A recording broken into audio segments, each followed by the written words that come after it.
Welcome back. I'm Kim Bailey. She's Fulyana Osborne, and this is Inside Exec. Today, we're going to have a look at a different approach to stakeholders. This has come about as a result of an article that I read and shared with Fulyana, and we'll put the link to the actual article at the bottom of the post here. It's about 12 months old, the actual article, but I think very relevant as we begin to think about how we are going back to business and what we're going to do. There's three different speakers. The one that I found the most interesting was the first one, who was from AGL, the Australian Gas Light Company, and she talked about the difference between what the current approach is to stakeholders and what you should be thinking about as a next generation approach to stakeholders. I will just run through quickly what she sees as the current approach, and then we'll talk about how she thinks we should be moving on to a different kind of approach. So what she sees as the current approach is the decide, announce and defend approach. So you're selling X benefit to gain acceptance to counter the risk of Y, the letter Y. And the drawback with that approach is that experts and others, who might be your stakeholders, analyse risks in very different ways. So the experts will take an impersonal and detached view, and the others, whether they're stakeholders in your organisation or the community or other organisations altogether, might measure it in more human or more personal terms. And obviously they're going to measure it in more personal terms, I would think. The problem with that is that those contrasts in how they're analysing the risks create the barriers to mutual understanding and communication. When dealing with stakeholders, the hardest thing I found was identifying who the stakeholders are. That might seem a bit sort of easy and you think it's obvious, and in some cases it is obvious, but in other cases it's not so obvious. So you can be, in biggest terms, your own team, your boss, your co-workers, etc. But then it can be the customers, the shareholders, the suppliers, the lenders. It can go on and on and on. And it could be the government parts of it, which is regulatory type of things, etc., audit committees, etc.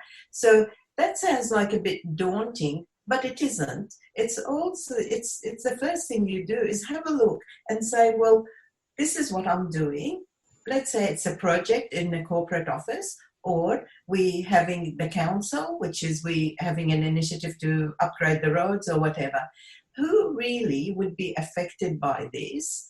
Who would they have to be involved? What their involvement will be, we can look at later. But to start off with, identifying those people that are relevant. To me, that's the first step, and it's a very big step, so you're not forgetting anyone.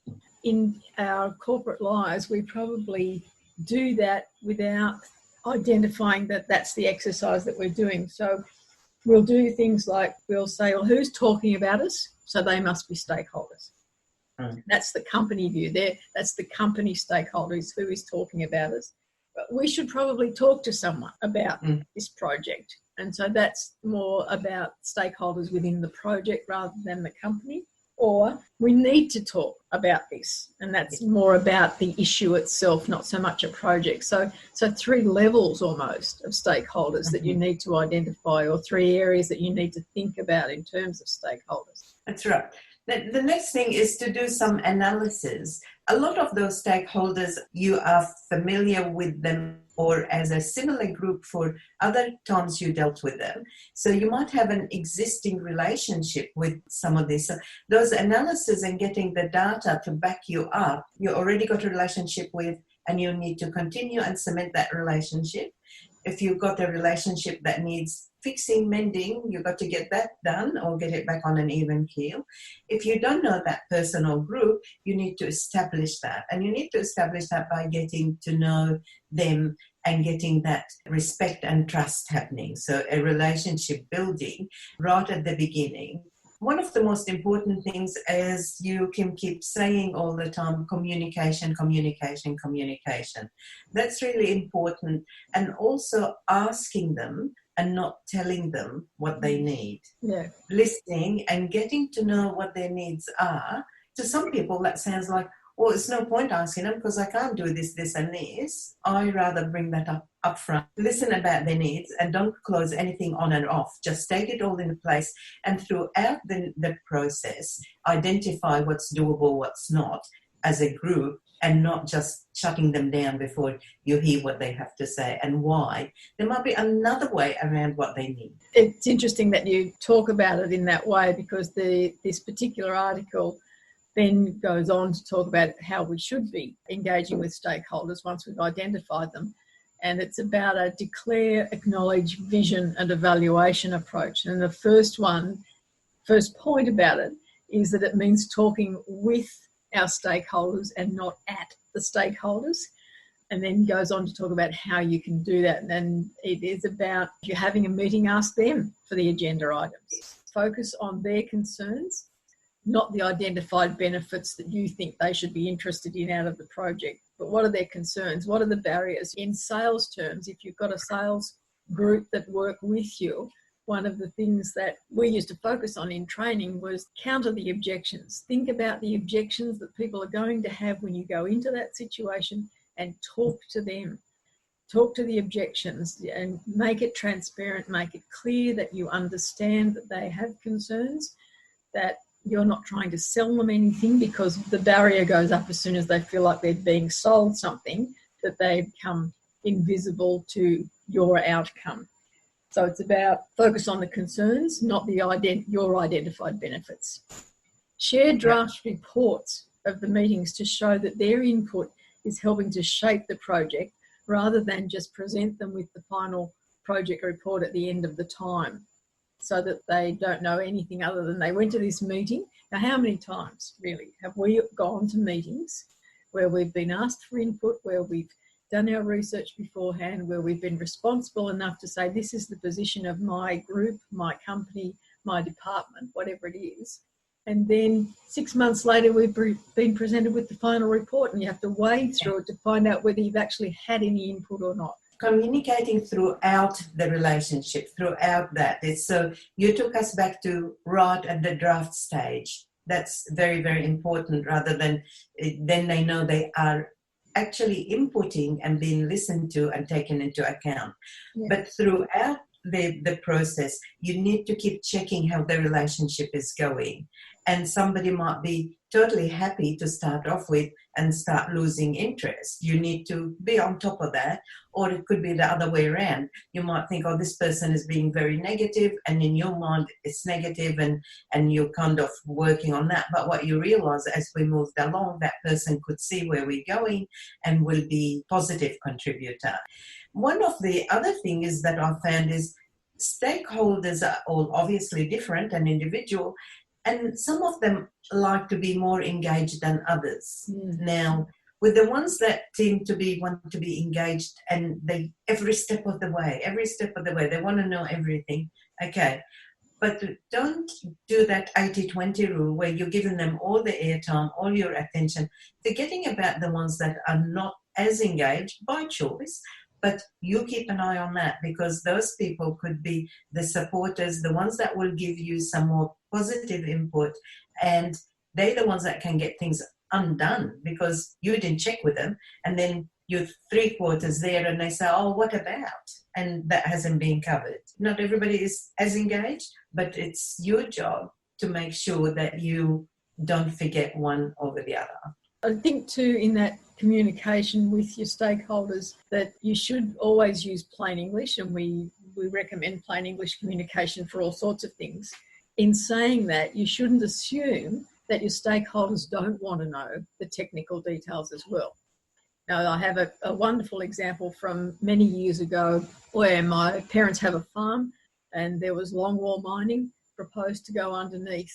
It's a regional rural valley, one road in and out. There's about 70 farms along the stretch of the road. They're all around 25 to 40 acres in size.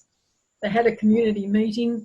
Most of them would know one another by sight, but not necessarily by name. They were talking about the impact of the mine in terms of their internet access. The mine developers weren't interested in whether the valley was going to get internet or not. to my mind, that started to ring alarm bells, because I thought this is an opportunity for this company, who have been battling this local group right through to the Land and Environment Court, to give back something to the community, to provide them with something that they would trust that they would do. It went on for probably 6 months of back and forwards. We would see the same people at the community meetings who were the local residents. Nobody said anything in particular to give any indication that they understood the technical side of what they were asking the mine to do in terms of putting up a tower. And at the very last meeting where the mine said, well, we're not going to do it, one of the local residents got up and he spoke about all of the options that the residents might have now that they knew the actual truth of the situation in terms of the mine. And he was a fellow who we thought was just a Pitt Street farmer, for want of a better term. That's those of you who aren't aware of it, it just means it's someone who comes from the city and has their little hobby farm. And that's how we had categorised him. But what he did have was, I think, probably 40 years of international telecommunications experience. And yes, he was a Pitt Street farmer, but he brought to that meeting a whole lot of technical information that the mine representatives were not expecting.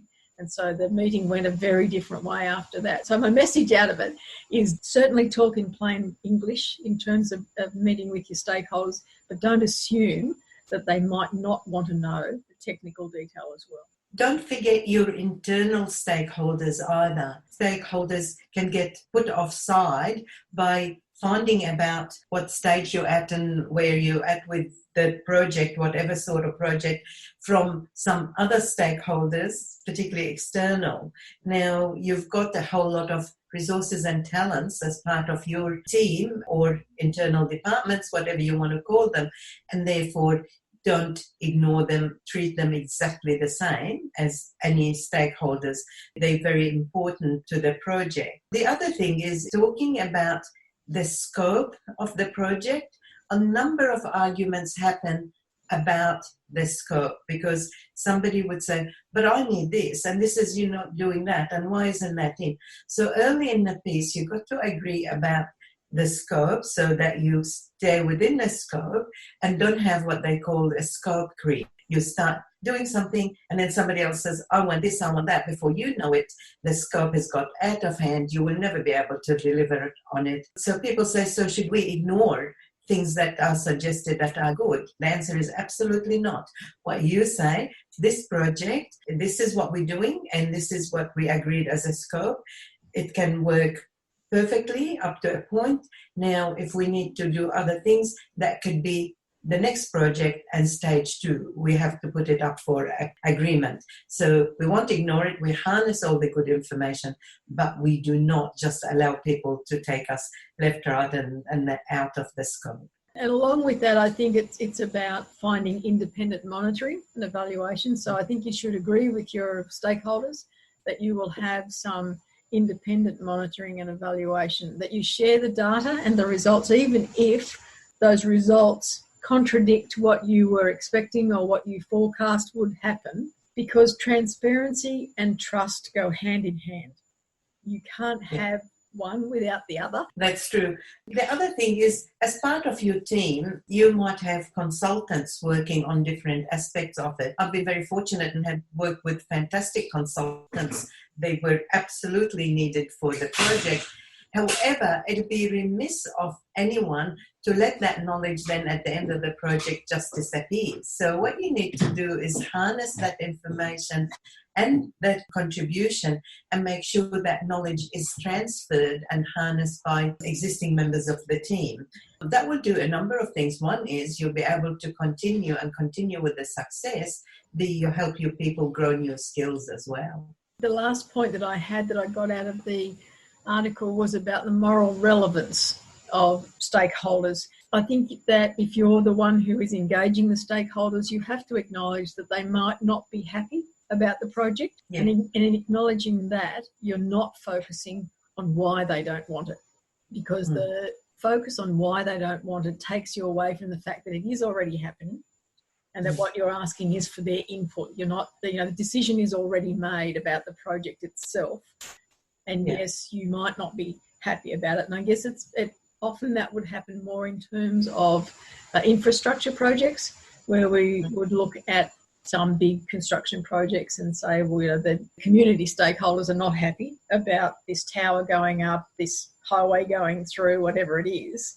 Yes, we understand that you're not happy about it, but we can't not make the decision. So let's look at what we can do together rather than why you don't want it, because the why you don't want it, the time for expressing that is past. Yes. And yes, you have to be hard in those situations, but you've also got to bring them into the moment. That's really, really important, because sometimes that is where you have derailment. Yep. It's because you are not clear about the point of discussion for that is past, and we're starting from here. We're here now to make this happen, as you just said. But that I find in many, many times, at least 2 or 3 weeks of a project, which is hugely significant when you could avoid it. And certainly there will be situations where a project does stop part the way through because the outcomes are not what you expected, the forecasts are not what you expected. If I can go back to the mine example, that was supposedly going to be a 20-year mining exercise under this floodplain valley. They did all of their core samples, they did all of their projections. The mining had never been done under this kind of a valley before, so they didn't really have any research to go on to know what their projections might be. When it got to the point where they came under the family farm, we were expecting them to be underneath for 2 years, and they were gone within 6 months because they didn't find the quality of coal that they were looking for. Mm-hmm. So as much as we objected to the project all the way along beforehand, we didn't feel like they had done their research, all of the things that would normally you would expect to happen in that situation.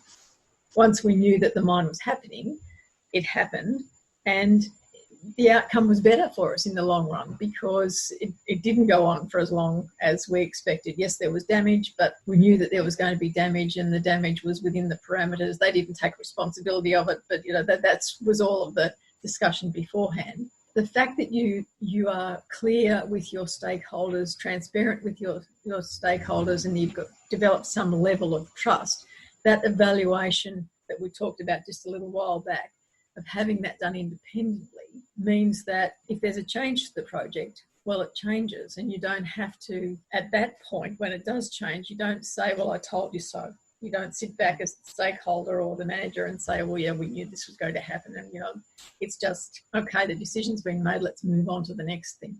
We started off by, when talking about stakeholders, talking about trust, transparency, building relationship.